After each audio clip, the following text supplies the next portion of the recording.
નામ શું છે? તમારું નામ શું છે? તમારું નામ શું છે? તમારું નામ શું છે? તમે કાલે એવું કહેતા કે બ્રિજ સારો છે. બતાવું તમારો વિડીયો, બતાવું તમારો વિડીયો. તમે આ બ્લોક તૂટી ગયો છે, તમને ખબર નથી, તમારી જવાબદારી નથી. તમે અહીં આગળ તમાશા જોવા આવો છો, ગામડાનો વ્યક્તિ મરી જાય તમાશા જોવા આવો છો તમે અહીં આગળ. તમને ભાન નથી હોતું, તમારી જવાબદારી નથી હોતી. અરે કમ નહીં વાત કરવાની, કમ નહીં કરવાની, કમ નહીં વાત કરવાની.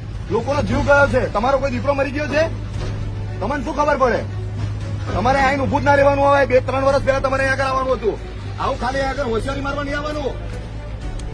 તમે અધિકારીઓ બધા ભ્રષ્ટ અધિકારીઓ પાસે આજે આ બધી ઘટના પણ છે. બે છોકરા મરી છે, શરમ આવી જોઈએ આ લોકોને, આ તંત્ર અધિકારીઓ તો શરમ આવી જોઈએ. વ્યક્તિ છું, ખાલી સેવા જ કરું છું. તમારી વાત 100% હું એગ્રી છું તમારી વાતમાં. 2022 થી આ લોકોને ખબર છે, પેલા નાયકા વાળા જે બોલા છે ને એને ખબર છે. બોગસ માણસ છે ઈયો. મારા ગધા તો પૈસા લેવાના નહીં. મદદ અને કામ કરવા અરે મદદ તો કરી, આ બધી મદદ કરી. મારી વાત સાંભળો, આ મદદ કોઈ કામની નથી. આ બધું જલાશો છે, જલાશો ખાલી. આ તો લોકો મરી જાય પછી જલાશો કર્યા છે આ લોકો. એમને બોન નથી, આ ફોન કર્યા કરે છે, બધાને ખબર નહીં. થોડું રિક્વેસ્ટ હા અને આઈને કાલે હોશિયારી શોધતો તો એની ફરજ પણ નથી આવતું.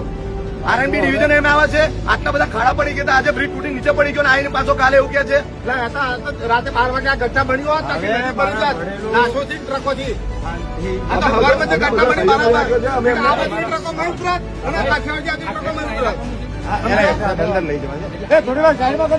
સવારમાં જે ઘટના બની બરાબર બની, રાતે 12 વાગે અધિકારી આઈને એવું કે છે કે મને ખબર નથી ને આ તૂટી ગયા પછી એવું કહેતો કે આની બ્લોક તૂટ્યો છે. અહીંયા આગળ 20 જણા મરી ગયા છે. હવે તમે શું વાત કરો છો? આવી શરમ આવી જોઈએ તમને જરી કઈ. તમારો દીકરો, તમારો ઘરનો કોઈ સદસ્ય મોભી મરી ગયો હોય તો અને અહીંયા આગળ આવી જાય છે. અહીંયા આગળ 60 વર્ષ બીજ ચલાવો છે હજુ તમારે. અહીંયા ચલાવું તને